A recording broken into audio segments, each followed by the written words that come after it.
I think I will follow this path to the end. You hurt me and insulted me. Took advantage of me, I swear it almost destroyed me.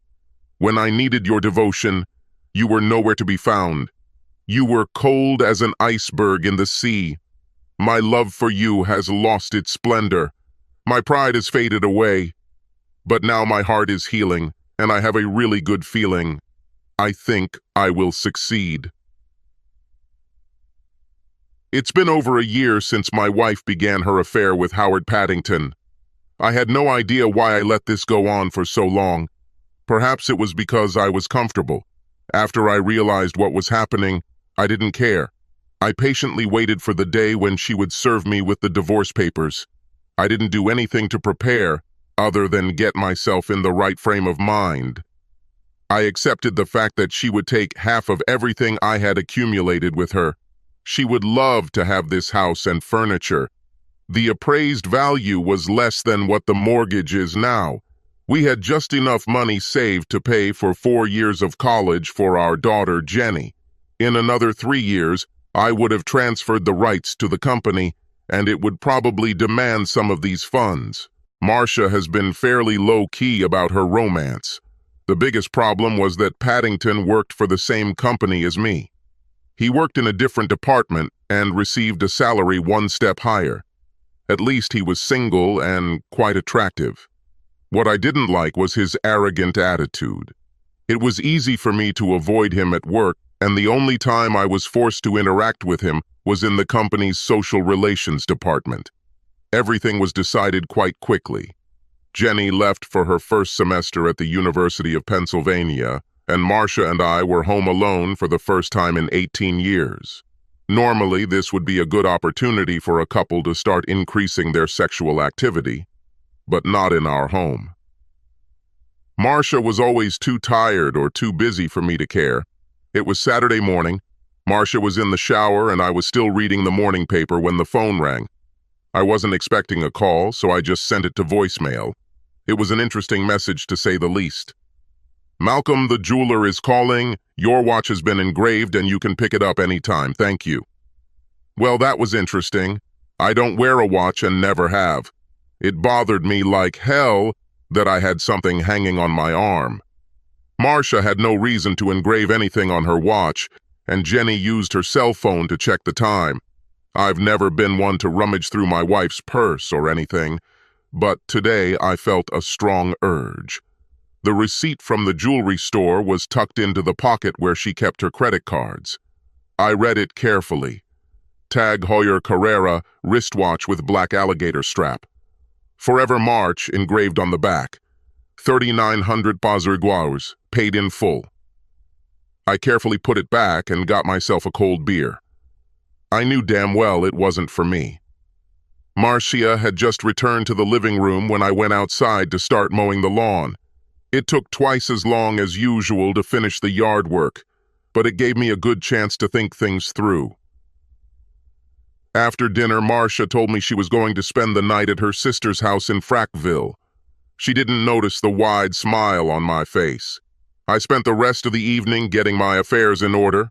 I had a whole year to do this, but I waited until the last minute. I was kicking myself for putting it off, but I was glad that I had finally made the decision. She returned home around lunchtime on Sunday. We were close in spirit, but hardly spoke to each other. It was the longest Sunday of my life. That night, I slept on the couch. Monday morning at work started out normal until Howard started showing off his new watch to all his coworkers. I had already come to terms with all this until he looked in my direction with a wide grin on his face. Until this moment, he had always been calm and silent about this affair, but now he was gloating. This was his big mistake. I immediately took a week off and then notified the staff that I was now ready to transfer to the Baltimore office. The new job was accompanied by a promotion and salary increase. I turned her down several times because Marcia and Jenny didn't want to move. I spent the rest of the day at the bank and with my lawyer. I made a proposal to give Marcia everything, but without alimony and interest on my future pension. She could have had all the money left over after we paid for Jenny's tuition. With college costs as high as they were, there wasn't much left over. My wife was not at home when I moved all my belongings to a small apartment near work. On Tuesday, I rested.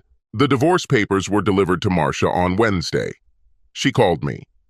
"John, do you want to explain this? Is there anything you want to discuss?"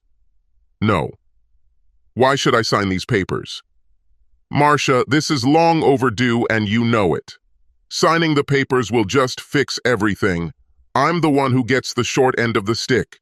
You lose nothing and gain everything. You're not offering any support. I gave you 20 years, but you offer nothing. If I included alimony, it would only be until you get married again. I felt like it would be a waste of time, and so it will all be over in 90 days. If you want to change something, I can guarantee it will take more than a year. I just want to move on." "I take it you're really moving?" "Oh, and who told you this?" Of course, I knew the answer. "Does it matter?" "Not at the moment." There was a pause in the conversation. "Marcia, I'm the one who got hurt here. I'm the one being forced to move. I didn't do anything wrong and I'm still being punished. I've known all about Paddington for several years now. Just sign the damn papers." "I'm sorry, John, I never wanted this to happen. Tomorrow I will hand them over to the lawyers. This was the perfect opportunity for me to put the blame on her, but I refused to give her the pleasure. On Friday I came to work and cleaned out my desk. No one expected to see me, and several people voiced their objections to my failure to organize a proper farewell party.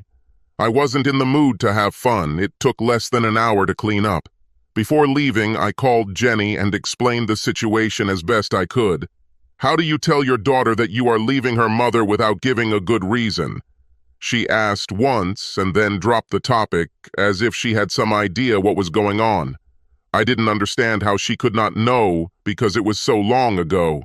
I had a feeling that she understood. The trip to Baltimore was sad. All I could think about was the life Marcia and I had built and how easily it was destroyed. I always planned to grow old with her. Now I had no plans for my old age. I didn't really care.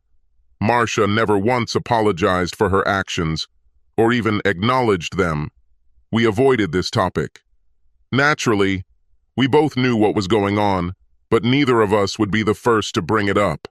A man can go crazy thinking about all this crap. I turned on the radio. Who the hell is Lady Gaga? The new job was a piece of cake. To put it mildly, I was overqualified. My competence and self-confidence made my subordinates feel comfortable. This should have been a good move. I kept in touch with Jenny and she shared with me all the information she had about her mother. Howard moved Marcia into our house a week after I left. Jenny was unhappy and I couldn't blame her. Marcia signed and agreed to all the terms of the divorce. She didn't even hire her own lawyer. Everything was going exactly according to schedule, and all I could do now was wait. When we got to the point where the divorce was only 3 weeks away from being finalized, I signed up for a 10-day cruise to the Caribbean. I hated cruises, but this one was necessary. The weekend before my scheduled departure, I met some old friends from home in Atlantic City. I wined them, dined with them, and entertained them. It was nice to have old friends. It was a long 10 days at sea. I couldn't decide what I hated most, the food or the other guests. At times I could have sworn that I was being followed by at least 3 lonely women. At least I thought they were lonely. I took advantage of all the ports of call to relieve the boredom.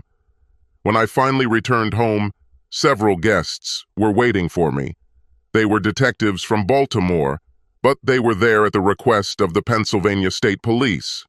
Howard Paddington's body was found at a rest area on the Pennsylvania Turnpike. He was beaten with what appeared to be a baseball bat and died on the way to a local hospital. His wallet and watch were taken, so the first indication was that it was a robbery gone wrong. When investigators uncovered the relationship between Paddington and Marcia, I became the prime suspect. It took the local police less than 30 minutes to confirm that I had indeed been on a cruise for the past 10 days. The Pennsylvania State Police did not find it necessary to conduct any further investigations. There were at least a dozen messages on my phone. Jenny told her mother about my plans to go on a cruise, but Marcia insisted on trying to contact me. Marcia knew I hated cruises. One of the calls was from Jenny, so I called her back. "Jenny, I just returned from my cruise. What the hell happened? Nobody knows for sure. Mom is desperate." One day, Howard didn't come home from work, and that night he was found on a freeway near Downingtown. He was beaten and died before he could be taken to hospital. When did it happen? Last Thursday. Well, I was in Cancun last Thursday, so it wasn't me. Mom swears you had something to do with this, but there's no evidence to back it up. I just spent a lot of time here with the local police, and they seemed pleased with my story. So why is your mother trying to contact me? She's completely lost. She doesn't have you, and now she's lost Howard. She said something about trying to stop the divorce. Can she do it? Not without my approval. If I had waited a few more days, I wouldn't have had this problem. The next week was filled with phone calls from Marcia and a lawyer named Winstead. I ignored them all. 2 days before the divorce was to become final, a registered letter arrived requiring my signature. My secretary managed to delay the delivery so that I could leave the building. I spent the next 3 days in Atlantic City. Before heading home, I called my lawyer. He congratulated me on successfully avoiding Marcia's attempts to stop the divorce, and then asked me for another $10,000 to cover expenses. After a few awkward moments, he started laughing. It was a cheesy little jokey, but it added a little levity to the situation. Instead of money, he said he would accept a steak dinner. It was worth it. I still thought it was a cheesy joke. I never fully understood why the police stopped investigating Paddington's murder or why they never contacted me again. Jenny called and also congratulated, but, of course, with restraint, as befits a child who sees that his parents are breaking up. Marcia was deeply depressed. Her sister Sherry lived with her for a time. It turned out that she suddenly realized that she had financial problems. Serious financial problems. I smiled as I hung up. I had no contact with Marcia for the next 2 years. I didn't follow her or check what she was doing. I talked to Jenny every month, but we both carefully avoided any conversation about the march. All I knew was that she had lost her home to the bank and was working in a women's clothing store in one of the local malls. Marcia told Jenny that Howard had 2 insurance policies that named his mother as the beneficiary. Apparently, Paddington's mother didn't want to share. I've had a few dinner dates, but nothing romantic or sexual in nature. Later that year, Jenny announced that she was getting married in June. I dated this guy several times and was very happy with her choice. The wedding was to take place in Harrisburg, his hometown. Of course, the groom's dad was going to pay most of the expenses. I was more than willing to help in any way I could. The groom-to-be had a lot more family than on our side, so it all made sense. I agreed to go and give the bride away if Jenny could assure me that I would not sit next to Marcia or have to interact with her in any way. She reluctantly agreed. I didn't want to ruin my daughter's wedding, but I felt that if I was forced into contact with Marcia, I would be more likely to fail than if I simply avoided her. Besides buying a tuxedo, there was one more thing I had to do to prepare for the wedding. I felt like a devil, or should I say my evil streak came out. It was a wonderful wedding, wasn't it? Jenny kept her word. Everything was carefully orchestrated so that Marcia and I could avoid each other without being conspicuous. Although I was alone, Marcia was accompanied by a handsome guy of about 50. I never found out what the relationship was between them. He could be a work colleague, a neighbor, or her new boyfriend. I didn't really care. At the reception, Marcia and her attendant were seated on the far left of the main table, and I was on the far right. I waited patiently until it was time for the father of the bride to make a toast. When I stood up to give my speech, I crossed my fingers. It was a stupid little prank, but I still wanted it to go as planned. I'm right-handed, but today I held a glass in my left hand. The words that came out of my mouth were not important, but my gesture towards the room was. As I raised my left arm, the sleeve of my tuxedo slipped down, revealing a beautiful Tag Heuer wristwatch with a black alligator strap. I held my hand longer than necessary to ensure that the exquisite watch was visible to everyone in the room. A sudden sigh from the far end of the table told me my mission was accomplished. I spoke a little longer than usual, just to lighten the mood a little. When I sat down, I had a big smile on my face. Marcia saw the watch and recognized it. All plans came true. A few minutes later, I saw my ex-wife and her escort leaving the room.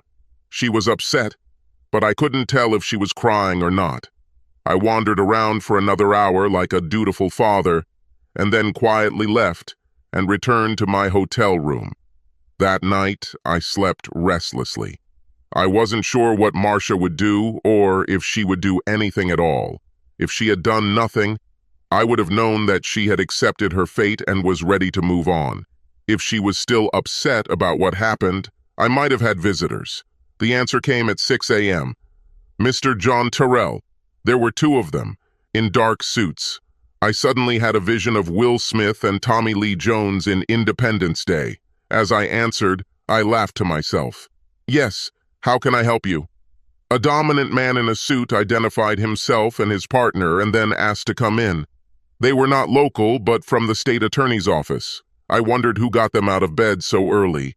I motioned for them to sit down while I put on my pants. I was expecting them, and I should have dressed before they arrived. There were only 2 chairs in the hotel room, so I sat on the unmade bed. I deliberately took longer than necessary to get comfortable. How can I help you, gentlemen? Are you the same Joan Terrell who was at the Peterson-Terrell wedding yesterday? Certainly. Jenny Terrell, now Peterson, is my daughter. They called us and said that during the reception you were wearing an expensive Tag Heuer watch. I reached over to the bedside table and picked up a large watch. Yes, I wore this watch. Do you like them? It doesn't matter, Mr. Terrell. What we would like to know is where did you get this watch from? Why are you asking? Can you just answer the question? No, you will tell me.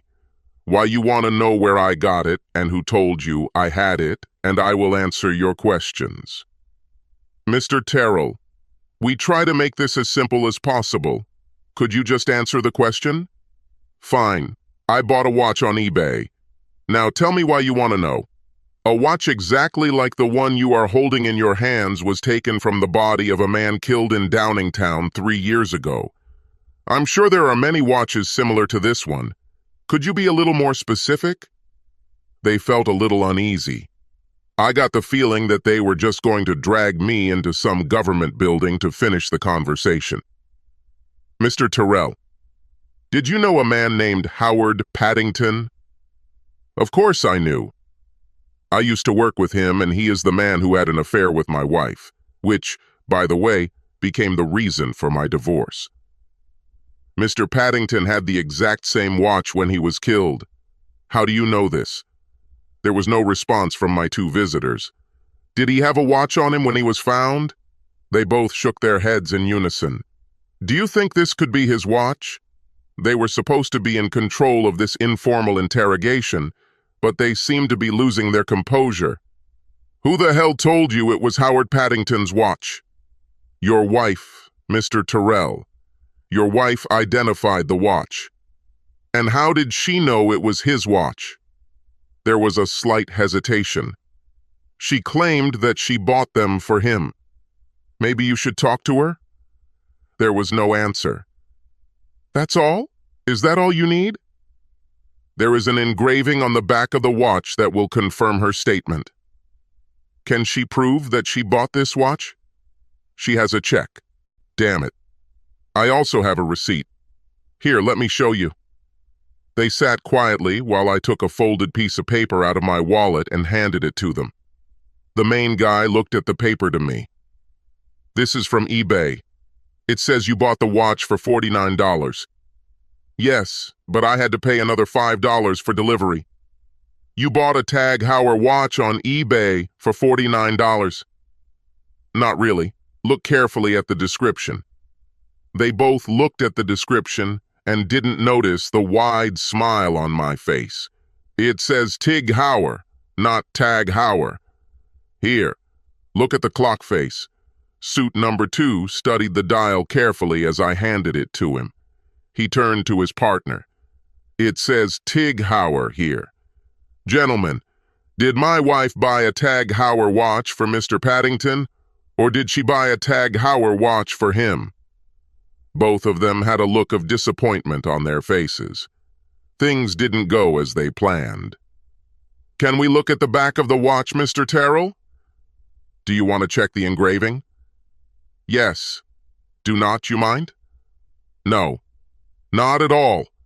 I handed them the watch so they could look at it at their leisure. I expressed my point of view. I was putting my shirt on when they both stood up to leave. "Sorry for the inconvenience, Mr. Terrell. Have a safe trip home."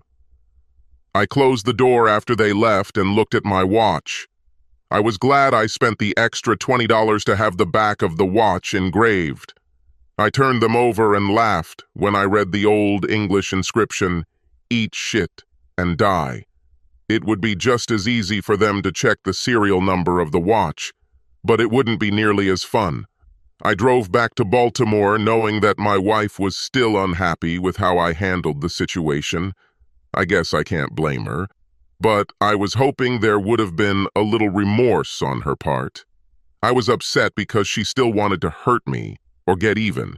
She changed it, not me. Maybe it's time for me to get even. I threw my Tag Heuer watch out of the car window and reached into the glove compartment. The difference could only be determined by touch.